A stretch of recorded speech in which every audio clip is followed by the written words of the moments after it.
Right. Hello, everyone. Good afternoon. Welcome to today's webinar, Data Protection in Microsoft 365. We are excited to have you here today. We're going to give everyone just a couple of minutes to get in and get settled. And while we'll do that, if you'll find the chat box and kind of let us know where you're coming from. And then, I like to get everyone chatting about kind of what's going on with the in the time and place right now, and I think we're officially in fall. So I will say, what's your favorite fall flavor? Are you a pumpkin spice? Are you a maple latte?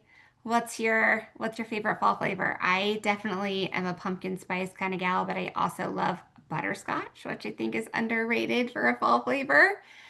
Adriana, how about you? What do you like? Oh, I'm pumpkin spice all the way, unfortunately. It is something pumpkin pie, pumpkin spice lattes. It's my jam. Yep, I agree. I love that. It's one of the best things about the fall or the weather turning crisp and the leaves turning or all those good fall flavors. I definitely love a pumpkin bread with some dark chocolate chips in it. That sounds really good. Yes, and all the good baking. Oh, gingerbread. I'm down for some gingerbread, but although I feel like that is a Christmas flavor for me or a holiday winter flavor. Um, I enjoy during the holidays. Pumpkin muffin. Cinnamon, I love it. All right, warm Jamaica. Jamaica, do you guys participate in any of the fall flavors? Or what is a Jamaican fall flavor, I guess I should ask.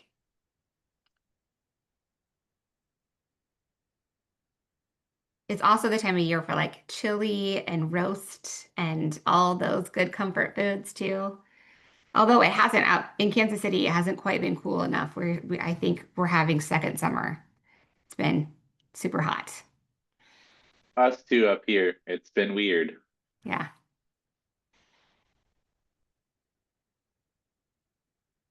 Oh, I'm seeing that Jamaica doesn't have anything particularly seasonally, which makes sense.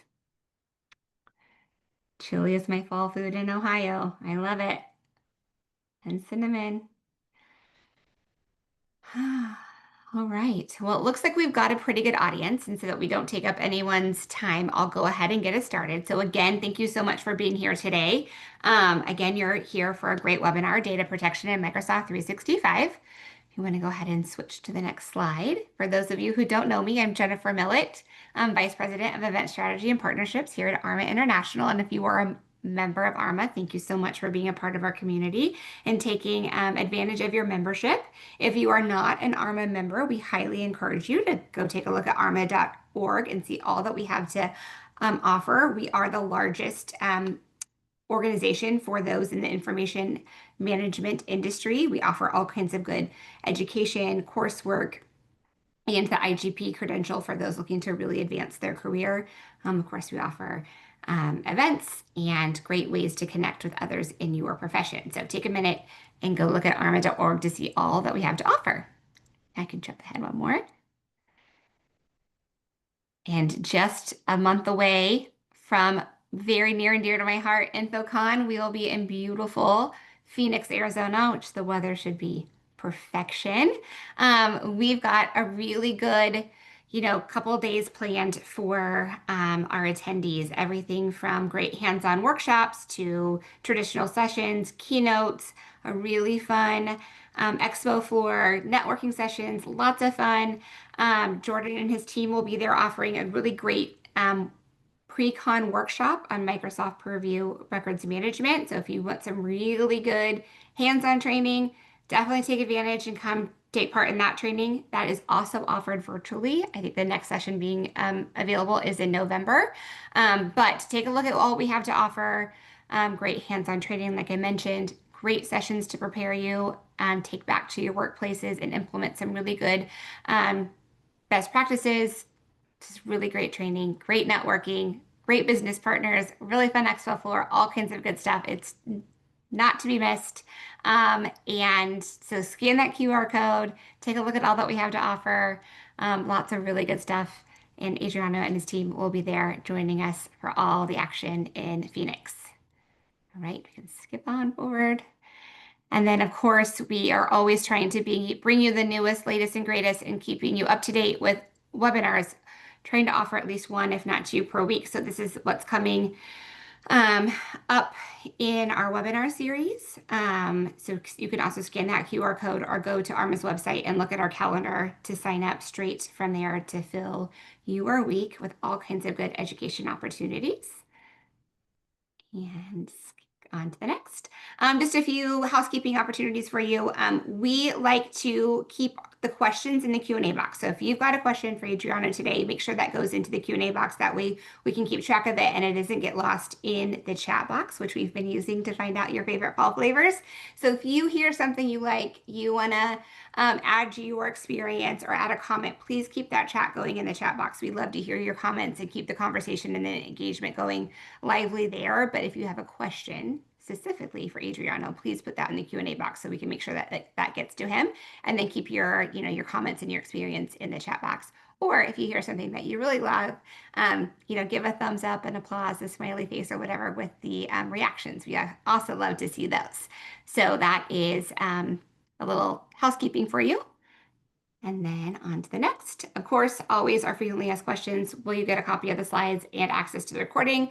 Yes and yes. Just keep an eye on your inbox. We typically send out instructions how to access those items to the email that you use to register for this webinar. So just keep an eye out and we will send instructions typically about 48 hours after this webinar.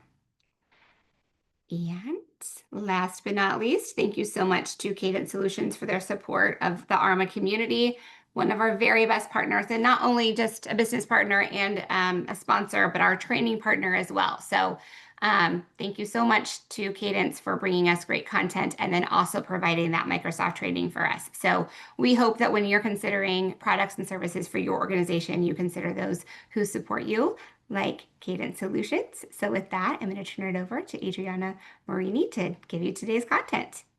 Thanks, Adriana. Thank you, Jennifer, and thank you for the warm welcome indeed. We're definitely happy to be here, and big thanks to ARMA for having us. We are very eager and very open to share as much of our experience and as much information as we can to really drive the knowledge and to drive the improvement of the technology aspect of the work we all do in records management. So by way of a quick introduction, my name is Adriano Marini. My title is Manager of Strategy and Innovation here at Cadence Solutions. I've been in consulting in the records management space my entire career so far, including a big consulting firm before Cadence as well. And really, when it comes to records management, we do a lot of things well with the technology we have at our fingertips today. Modernization and the strides forward the industry has made are impressive, and tools like Purview give us a lot of control and a lot of visibility into our records that we may not have had in the past. So we do a lot of work, and a lot of effort is put into perfecting and really trying to give the best of the best in terms of best practices and the guidance that we've learned from implementing tools like Purview for modern records management across multiple different sectors today. But that being said, my goal today is going to be to take a little bit of a different angle on how we think about data governance and data protection. The records retention schedule and the importance of a records retention period being tagged to content for compliance and regulatory reasons is of the utmost importance to probably the majority of us on this call. But that being said, there is this other angle of data protection that can build on top of the success we're going to have with records retention schedules and allow us to feel more confident and ultimately more safe with where our data is stored and how it's being accessed by our people. So with that introduction today, I'd like to present to you data protection in Microsoft 365. My goal with this session today is going to be to give you an overview of the data protection tools that are available to you inside Microsoft 365 and some tips and tricks on how they can be used to your advantage as an information governance professional. With that in mind, a little bit about us as Cadence. Again, we are a records management consulting company based in Edmonton, Alberta, Canada. Our goal is to help people implement digital technologies that make records management easier and data protection simpler. And with that, we've done a lot of work to build our repertoire of Microsoft partnerships and Microsoft certifications to make sure we are at the cutting edge of what's available and how to leverage that effectively for your data protection needs that are unique to your organization. With that in mind, our link to our websites at the bottom. If you're interested, again, in any of our features, any of our solutions, or any of our training that's available, type in that URL and you can see our entire library of content, some of our historical experiences, and access to our training courses as well, if necessary. As mentioned as well, we will be at InfoCon in October, which we're very excited for. We also echo that it's a great conference and we have a wonderful time every time we go. We will be offering the pre-conference training on Purview to, again, give you that skill up and experience practically with how the tool works. So when we talk about data protection, just to take a step back for a second, it's impossible to talk about data protection without talking a little bit about cybersecurity, right? They go one in one, hand in hand, in how we experience these, tools that are in the Microsoft stack. Security and data protection is an ongoing battle, and it's important to know that today, more so than ever, it becomes this cat and mouse game of us trying to stay one step ahead of those malicious people who are trying to get into our environment and steal our information. It's becoming harder and harder, but also easier and easier with the modern tools that are available to us today and how well they work at trying to protect our information wherever it sits. I often like to think about Sun Tzu's The Art of War, in that, he who is prudent and lies in wait for an enemy who is not will be victorious. And that's really a quote that kind of encapsulates modern security. We want to be prudent and we want to be thinking ahead about how we protect from attacks, because in being prepared and in being the step ahead of the attackers, that's how we win. And in reality, the tools that are out there today are becoming more and more advanced in that preparedness, so that ultimately whatever comes our way, whatever attacks might come through our doors, we're more prepared than ever to fight them off and make sure that they don't have an adverse effect on our operations or take any of our information. So with that in mind, I'd like to present you with the idea of data protection, right? The idea of data protection is, on the left-hand side, we protect data when it's stored inside our systems. We protect data when it's in transit. And we protect data when it's being used or interacted with by our people. So the theory in Microsoft 365 is to cover each of these types of data, locations, whether it's inside the Microsoft 365 environment, inside a user computer, or during the transition between the two. And we make sure that we take every possible protection step to make sure that that is covered off and as secure as humanly possible through it. So some of this will seem familiar once we get into it, because it is a core tenet of information governance and records management. Some of it will not be as familiar and will kind of take us out of our comfort zone and take us more into the cybersecurity world. But working together, and that is a big story that I want to tell here with the advantages of the Microsoft security stack, is the integrations between the tools are going to offer us a unified view and a unified protection stance across all the tools in the stack. So let's talk about level one. Level one, where the data is stored, is all about permissions. Permissions are something that should probably be a little bit more natural for those of us in the records management field, because access control lists have been around for a very long time. It's familiar to say that we want to define who has access to an individual document or record on a broader scale in Microsoft 365. That also includes who has access to a shared mailbox or an individual mailbox or a OneDrive or a SharePoint site, whatever that might be. We assign access control as a means of preventing people from accessing data they're not supposed to touch. And Microsoft 365 does that very well. That is the baseline security feature that we have, and defining an access control model is the easiest way to keep people out of data they're not supposed to touch. Assigning access to a resource in Microsoft 365 is that easiest way, but when we think about the more advanced way of doing this, one of the ways that people always ask us about is how do we get to true role-based access control? So for those of us that have heard that before, role-based access control is defining someone's role in the organization as a set of access permissions that they should have. And then when that person shifts roles or moves roles or leaves the organization or someone new joins, we assign that role to a person. Instead of saying that Adriano should have access to this site and this site, we say Adriano is a manager. And as a manager, Adriano has access to all of these things by standard. And that allows us to get more templated and more specific about what access people have and what access they don't have.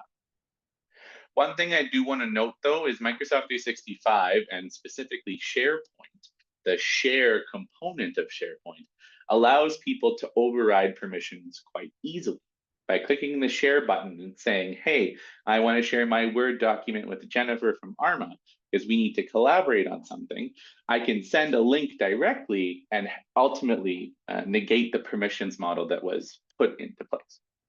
Some things that people forget and improvements to consider as we improve our permissions model in Microsoft 365. First off, set tenant policies to restrict sharing externally.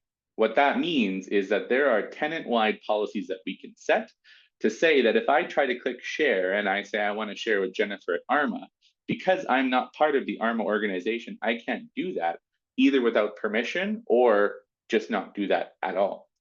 Because of that, we have more control over how data can exit the organization, and we don't give people as much flexibility to do so automatically on their own accord. The other thing that we can do is restrict sharing in sensitive locations. So if, for example, we have a human resources site in SharePoint, and we want to make sure people can't override the permissions at all. We define permissions and that's it. And if you don't have access, you don't have access. We can actually restrict the use of the share button altogether and prevent people from adding any type of exceptions to the rule. That might be heavy-handed in some cases, but also in other cases, it might be very valuable to make sure that you set a permission model and that's it. The other thing that we can do is also use SharePoint Advanced Management, which for those of you that aren't aware of SharePoint Advanced Management or SAM, it is an additional tool that you can add into your SharePoint environment, which offers additional access management permissions to block off access at a higher level beyond what we would normally do with a permission model on an individual library or site. The access management is very the access management is again a very heavy-handed approach to make sure people are truly 100% blocked from a site. Even if they get a sharing link will not override it. So that type of access is again another way to block out to make sure that 100% that sensitive data is protected. Now, with all of these things said, it kind of depends on our ability to identify sensitive data or sensitive locations. Sometimes we get the convenience, I guess, of having a location where everything inside is sensitive. Human resources is my favorite example. Theoretically, that is a very fixed access control to that type of data. But on the flip side, sometimes we have sensitive information sprinkled throughout our sites, libraries, throughout OneDrives, throughout Exchange mailboxes, you name it, it might be all over the place. And as a result, it might be harder to use the heavy-handed approaches of just blocking access to entire locations versus being able to be more specific and targeted and ultimately being more, surgical on how we get access control implemented. One Q&A question came in with RBAC. What happens when a person changes role and no longer needs that access? So the implementation of RBAC should be done as groups in Entra. So Entra or Azure Active Directory is the online place where we have all of our groups created. And in theory, each role should have its own group. So let's pretend Adriano's a manager today. Tomorrow, Adriano's taking on a different role. And with that in mind, I have to be taken out of the manager role and put into the new role. If I'm just switching roles and someone's taking my old role, we'll take that new person and we'll put them in the manager group. And then we'll remove Adriano from the manager group and put him in the new role group that he needs.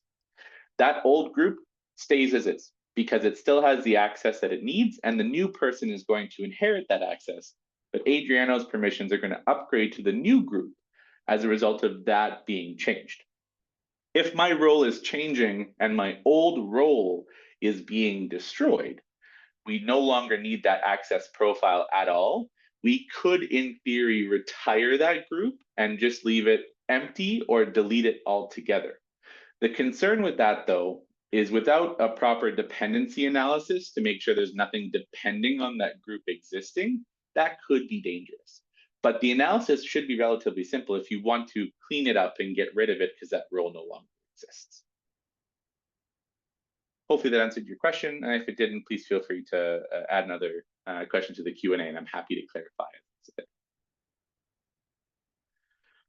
So let's talk about layer 2. In the previous slide, I mentioned how do we get more specific, more surgical, more granular on applying, identifying sensitive information in our environment.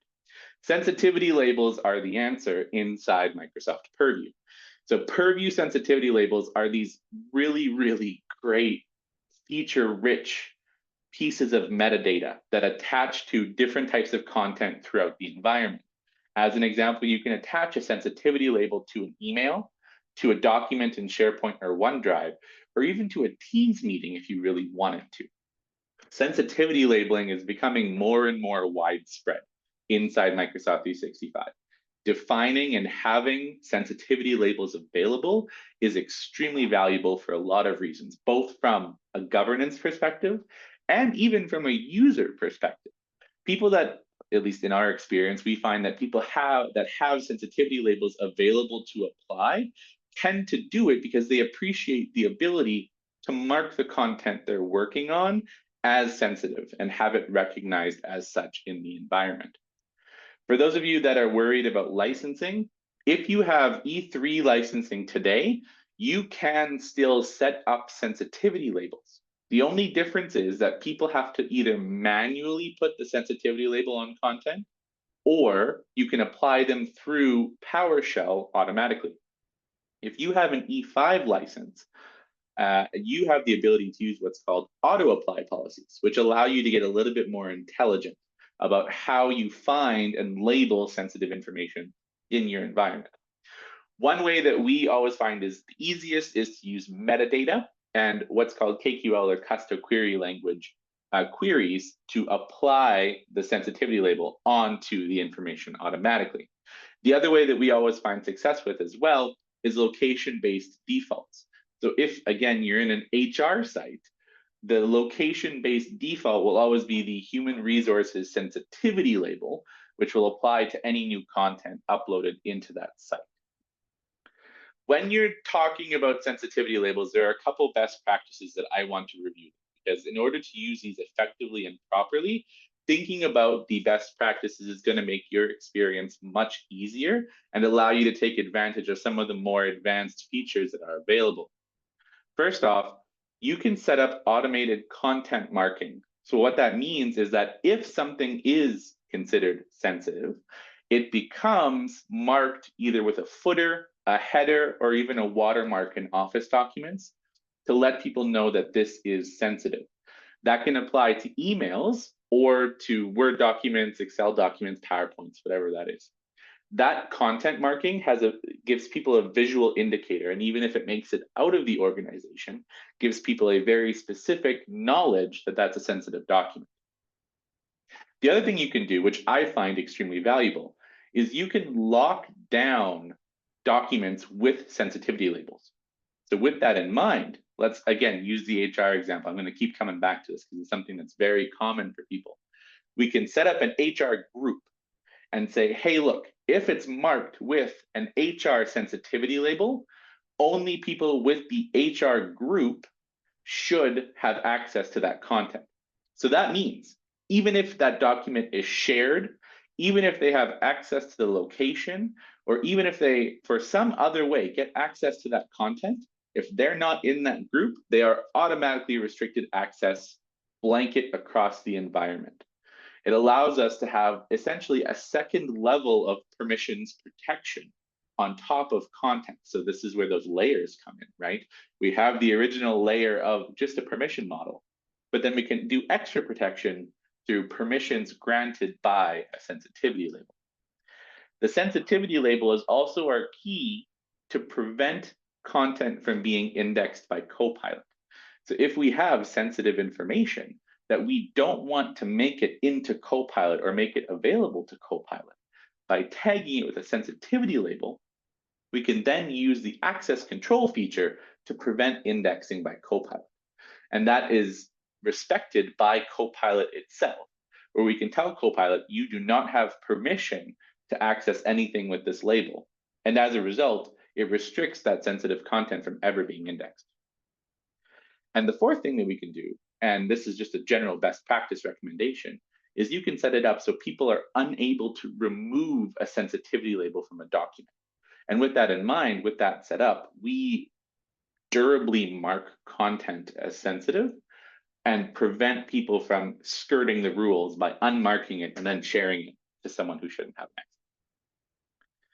One tip that I will give about the implementation of sensitivity labels, which we have run into a couple times, is that sensitivity labels need to be intuitive and carefully selected. If we have, and I have seen an organization who has done this, 80 sensitivity labels available to people, they're going to struggle to choose the correct one. And as a result, they're either not going to label or they're going to label incorrectly, and that's going to result in a lot of confusion down the road. I always say that at most you should have a handful, 10 or so at the absolute worst, to make sure that people don't get confused. Another thing you can do is you can scope the availability of sensitivity labels to certain groups of people. So for example, if only HR people are going to mark something as human resources, they should be the only ones who have access to the HR label and the ability to mark something as HR. Question in the Q&A, can you make sensitivity labels mandatory? Unfortunately not. Sensitivity labeling is a voluntary thing, although the one way that I would say would be valuable to kind of get around that would be to set a location default and then prevent people from removing it. By setting a location default, you put a minimum level of sensitivity on it just based on a location that it's inputted. And then as a result, people can't remove it at the end, but they can change it if necessary. All right.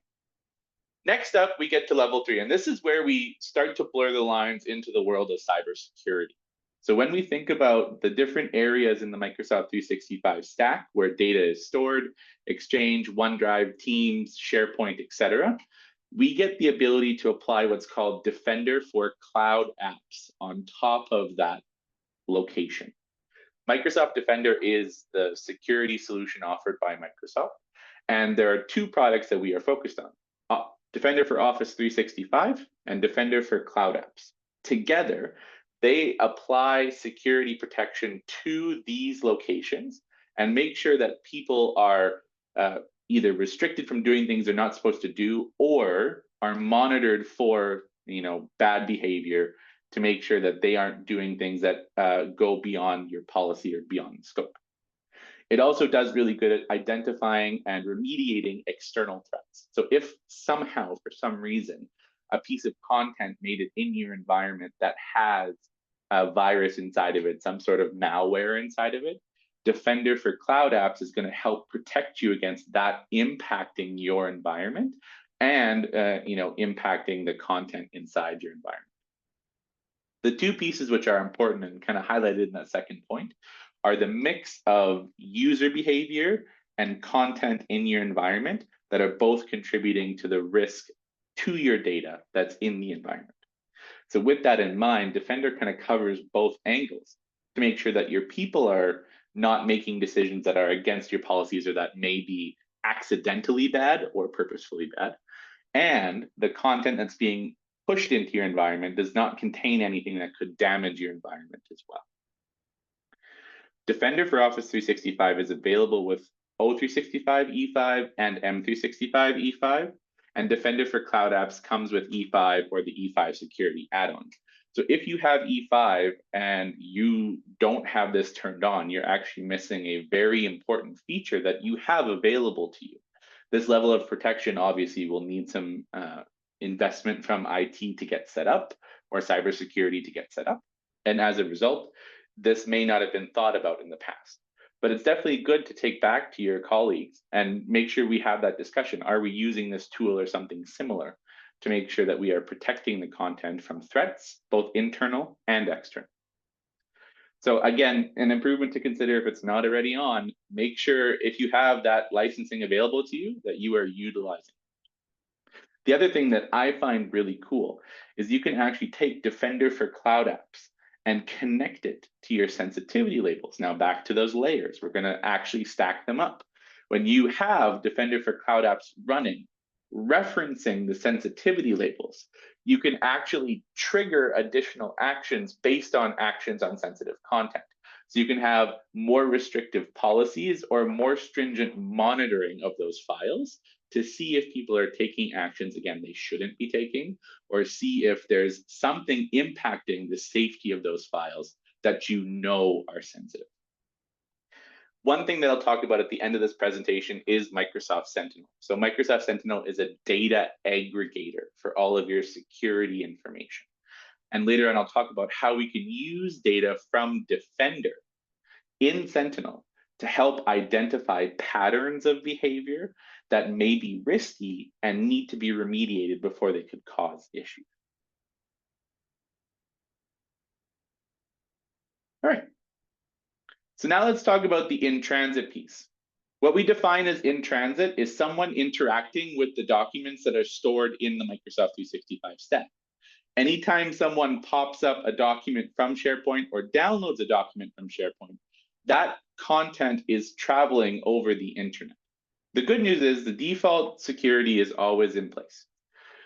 When a user accesses content in Microsoft 365, that communication is always covered by what's called TLS, or Transport Layer Security. That is the industry standard for encrypting the communication between the environment and make sure that the data cannot be unencrypted when it's flying through the interwebs to your person's computer. But there are other pieces that should be considered when you're talking about the communication between Microsoft 365 and the device your person is using. First off, they need to be authenticated effectively, right? So their ID must be validated against your Entra ID tenant to make sure that ultimately they are who they say they are, and we could trust that they have permission to access your environment.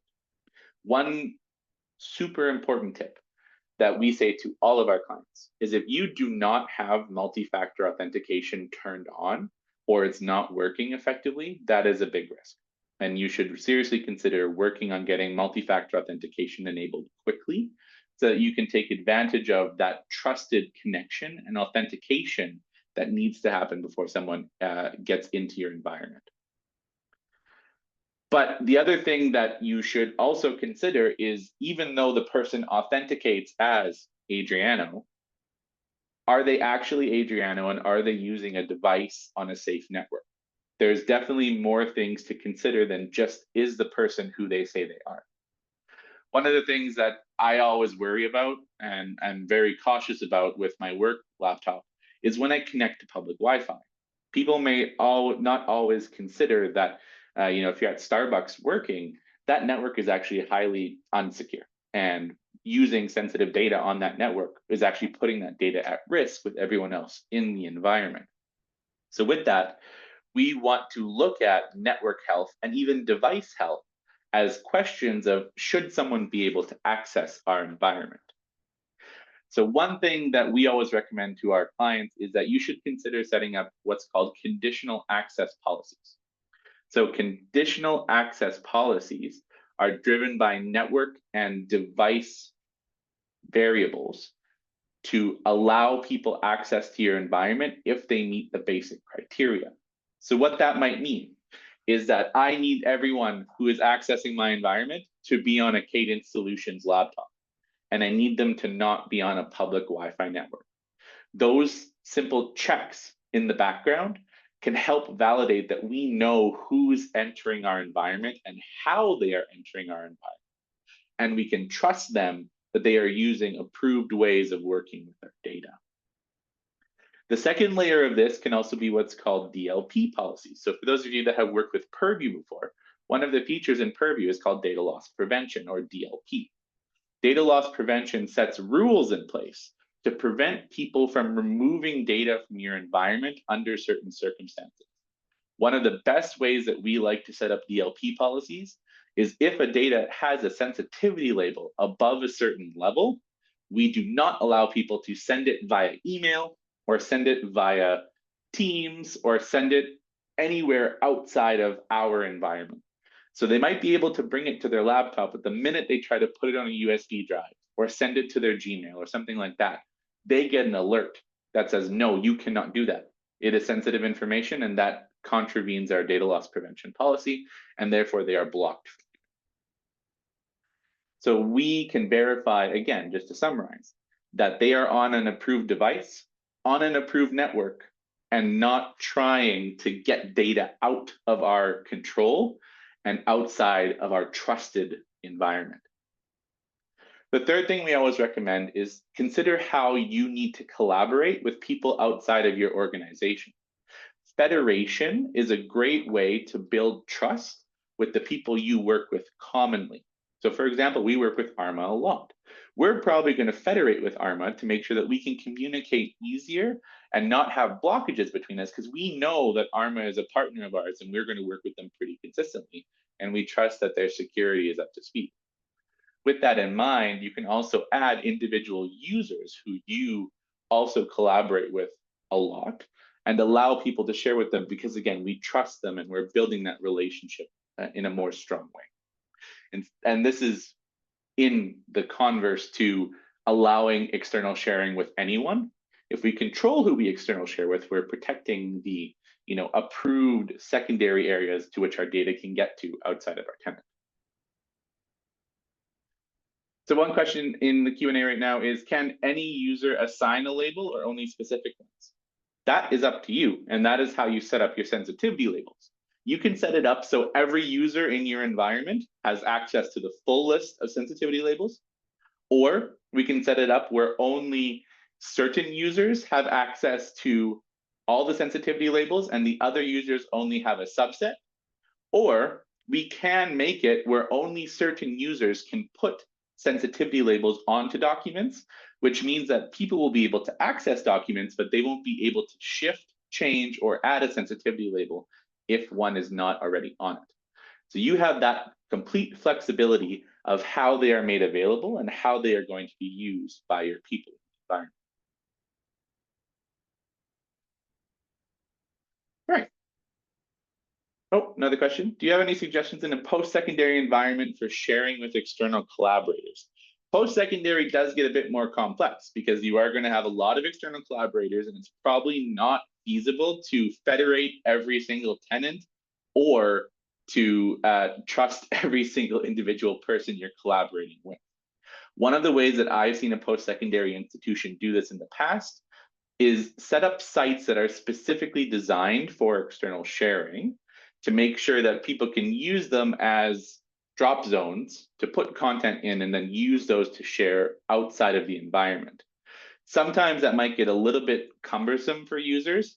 So the flip side of that is you can be more permissive with external sharing as long as you block external sharing on the sites that contain sensitive information. Ultimately, it's a decision either way on which venue your environment is more accepting of from a risk perspective. But I would say the safer way, at least in my opinion, would be to use external sharing drop zones where people add content and then can share externally only from that site. Any other questions at this point?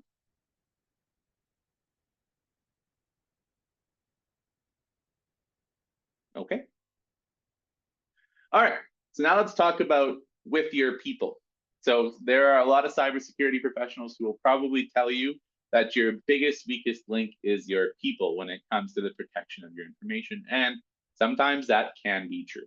I think as we have matured as a society, as organizations, as a people in general, we have become a little bit more visible as to security and how to handle content. But sometimes there are gaps, or sometimes there are issues that we need to remediate. So the first layer of protection that we get with endpoint protection is making sure the device that people use is safe. So this is your standard, has been around for 40-ish years. Antivirus and malware protection on a laptop, tablet, or device that someone is using. Defender has an endpoint protection suite available. Again, comes with E5 or E5 security that you can install onto your endpoints and make sure that your endpoint, and I'm pointing at my laptop to the side here, is protected and ultimately scan for any errors or issues that might cause a lapse in security. With that in mind, I will say Cadence Solutions does use Defender for Endpoint, and we have a great time with it because it not only provides the correct level of protection, but doesn't have a big performance impact on our computers, which is vital. The second thing which is important is to use Intune. So in the past, we used to join devices to a domain, and the domain used to provide policies to the devices that allow us to control what happens on the individual computer. That's still possible, but the modern way to do it is with something called Microsoft Intune. Intune allows us to apply policies to our devices and make sure they are managed effectively, updated effectively, and controlled effectively. Intune is also really useful because there is an easy gate check in your environment, a conditional access policy that can be set up to say, device must be enrolled in Intune to access Microsoft 365. That's a simple protection on top of the whole environment to prevent people from accessing your content on non-controlled devices and or accessing your content on devices that you don't control. So that kind of check and that kind of enrollment can help make sure that only trusted devices that are controlled by your security standards are able to access your content. So generally speaking, recommendations are actually very straightforward for this one. Make sure your devices are enrolled in Intune and Intune is rolled out, and make sure that you have a conditional access policy to use that as a trigger. And then the other recommendation that I'll give you, and back to the whole theory of Sentinel as an overarching data aggregator, will be that you can feed information from your endpoint detection and bring that into Sentinel to link to other information to help build a profile of risk that might help you identify and remediate issues quicker. The other thing, which I'll just introduce to you really quickly, is the idea of BYOD, or bring your own devices. There is the possibility always to have people use their own devices in your environment, but it's worthwhile to consider if you need to add any security or, on the flip side, any restrictions onto those devices before people are able to use them in your environment. I know that a lot of people might have Outlook on their phone, right? So to get Outlook on your phone, to be able to check your email on the go, what are the basic levels of checks that we have to do to make sure it's safe for us to feed email to that device? So that's an important consideration, and honestly can be a little bit of a bigger question. And again, these are the types of things you're going to want to discuss with your partners in IT and cybersecurity to make sure that these types of protections are put into place. Again, this all ties back to benefiting data protection by knowing that the devices that we have access to are approved to and ultimately safe to access the content we have in Microsoft 365. Question in the chat, if a retention label / policy is applied to a location, can the retention label / policy be changed for a file moved to another location? What if the retention needs to be changed for a location? Would all of the data files in the location receive the new retention? It all depends on how it's set up. Generally speaking, the retention label / policies can be changed if the label is allowed to be changed. So what I mean by that is if you set up a retention label in Purview that's unlocked or locked or a regulatory record label, you may actually experience restrictions on relabeling the content. So you want to check to make sure you've set up the labels, the original label and the new label correctly to allow for relabeling. If the retention needs to be changed for a location, so the default retention needs to be changed for a location, that does not necessarily mean that every piece of content in that location will get relabeled. All new content will follow the new policy, but you may have to go back and relabel other content to make sure it achieves the new label you are intending for. But you can use, if you have E5, an auto apply policy, which would go in and update all of that content for you. The other thing that you should consider is if you want to do it a different way, you can also use PowerShell scripting to remove old labels and add new labels if necessary. So there are a bunch of different ways that you can apply it, but simply by changing the location, you would not achieve a relabel of everything inside.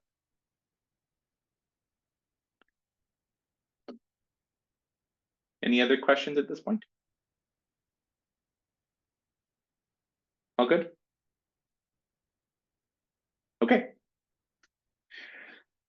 So now we know our devices, our laptops, our tablets, our phones are protected. What's next? How do we take the next level of protection on the individual devices that are containing our content? So information protection, which is sensitivity labels, and data loss prevention agents can be installed onto Windows devices.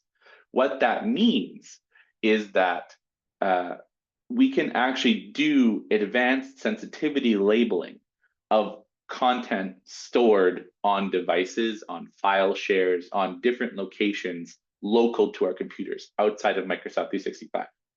This is still related to Microsoft 365 though, because we are using Purview sensitivity labeling and Purview DLP policies to prevent people from taking action they shouldn't take inside their laptop, which is still inside your environment.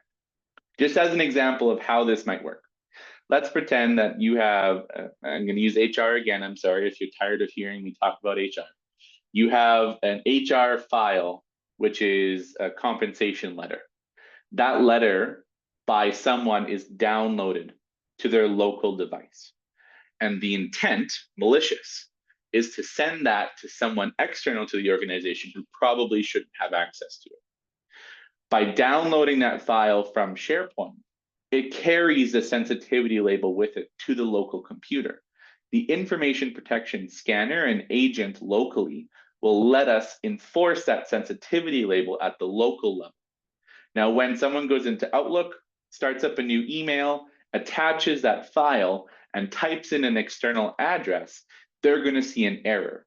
The DLP agent on the computer itself will block them from taking any action to remove that content from the environment as long as the policy is set up in that way.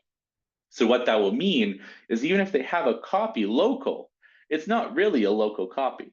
It's still protected by the governance we have put in place inside Microsoft 365, preventing them from removing it from the environment. Same thing would happen if they try to plug in a USB drive and copy it to the USB drive. They'll see that same error. No, you can't do that. Data loss prevention is in place. So the combination of these tools on the local device allow us to extend our protection from Microsoft 365 to content when it lands on an approved device that is inside our environment. So with that, we're really adding extra protection to make sure people cannot get data out of their environment when they are not allowed to do that. One thing that we always recommend is that, again, DLP policies should be based on sensitivity labels. For the sensitive content or the most sensitive content in your environment, being able to drive the protection of that content is very important. So DLP based on sensitivity allows us to be very targeted with those policies.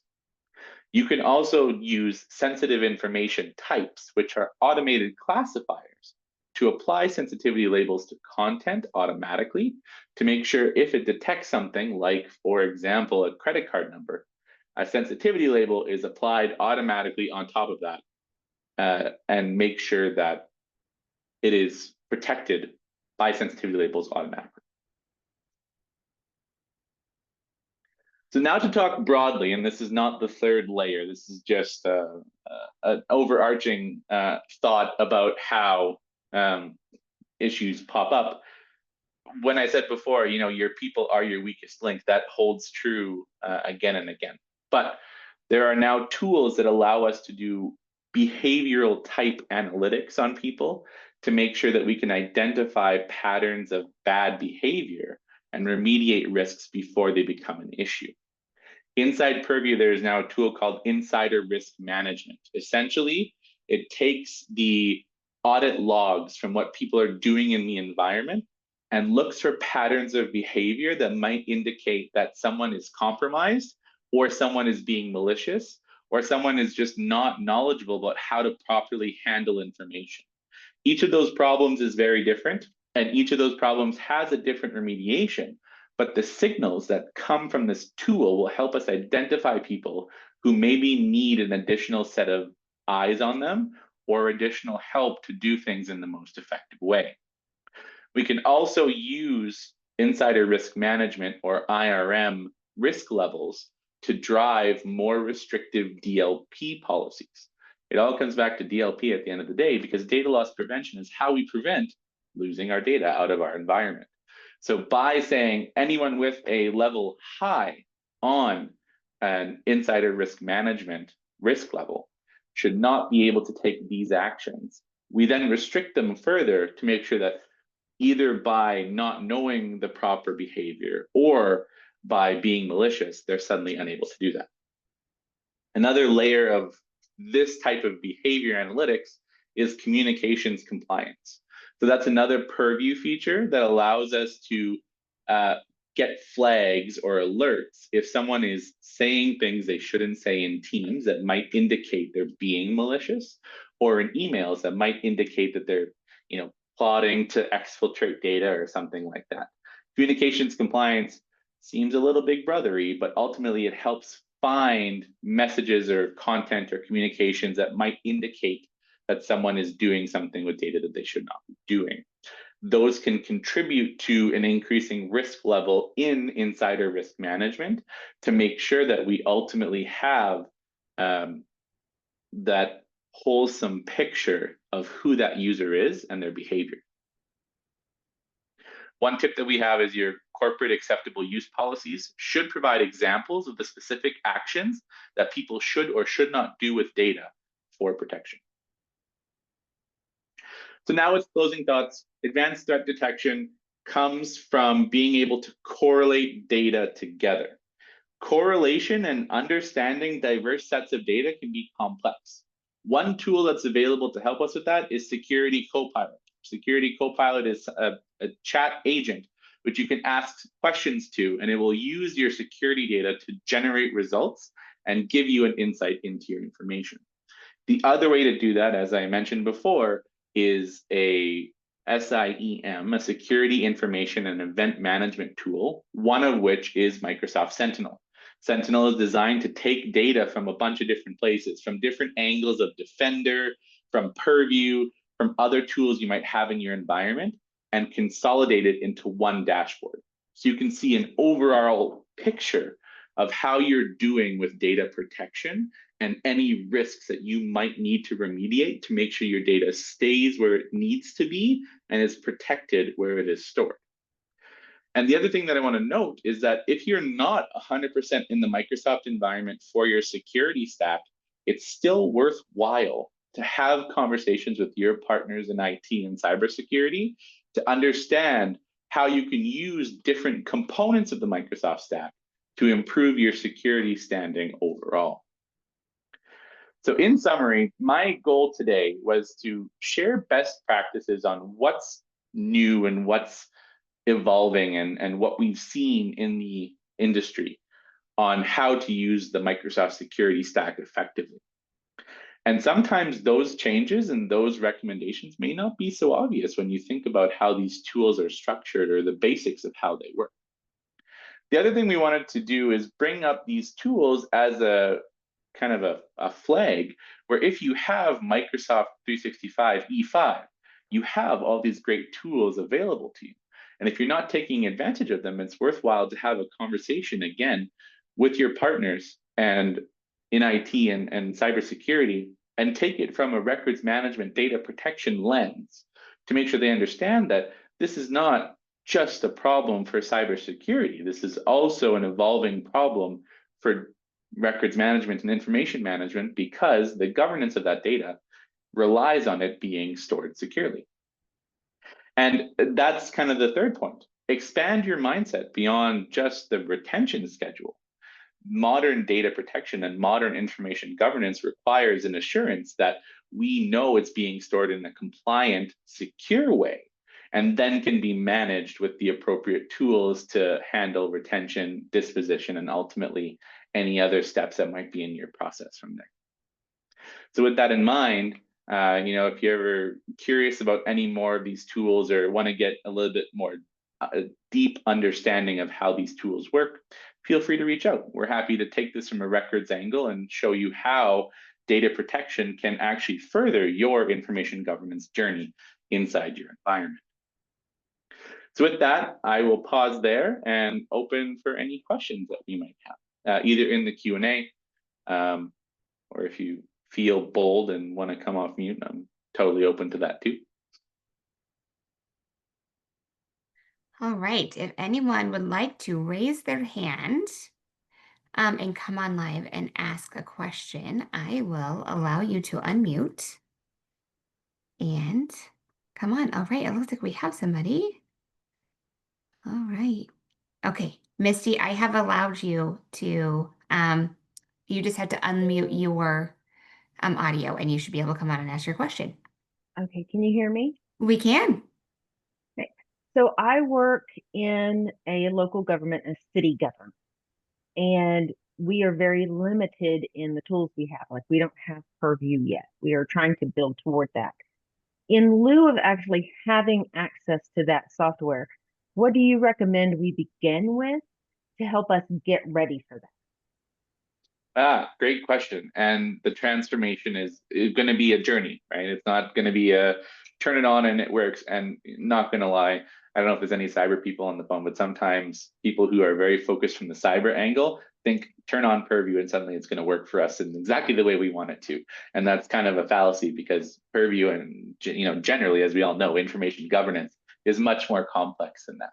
My recommendation to you is start with taking an inventory of the locations that you have in Microsoft 365 and understanding where that sensitive data might be stored. Sometimes it might surprise you, not going to lie, but having a better understanding of where that data is will help you when you get in the door of Purview to immediately start the process of getting those sensitivity labels where they need to be and getting those retention labels where you need to be. So spending time on the understanding of data, or as I like to call it, the wrangling of data, is very important and is definitely a good first step. Does that answer your question, Misty? All right, Yes, perfect. it just tells me I'm going in the right direction. Perfect. All right, and if anyone else wants to ask live, just raise your hand, and until somebody else raises their hand, it looks like Melissa has asked, how can Microsoft Sentinel be used in relation to sensitivity labels? Great question. So we can actually take the statistics of where sensitivity labels are being applied and understand more about kind of how they're being used in the environment and get statistics about whether or not there are some that are being overutilized, underutilized, or things like that. We can also even, and this is going to get more complex, but please stick with me if this makes sense, you can correlate someone's usage of sensitivity labels to understand, are they just applying a random sensitivity label every time or using the same one every time? Or are people actually taking the time to understand their content and apply an intelligent decision of a sensitivity label to their content as well? So in general, Sentinel can help give you visibility into what is marked as sensitive in your environment. All right, well, we are at the top of the hour, and to be sensitive of everyone's time, we will kind of come to a close. If we didn't get to your question today, we'll make sure we get them over to Adriana to answer and get back to everyone who asked a question. But thank you so much for taking time out of your day to join us today. We hope you found today's session informative and learned a little something. I think we all learned a lot, actually. And Adriano and Cadence Solution, thank you so much for bringing today's session to us today. And I know it's always so informative. This is definitely, content that our audience needs and appreciates. So until next time, October 8th, I believe, is our next Cadence webinar. So please go to our website and sign up to join that one as well. And until next time, everyone have a great day and enjoy the rest of your day. Thanks so much. Thanks, everyone. Have a great day.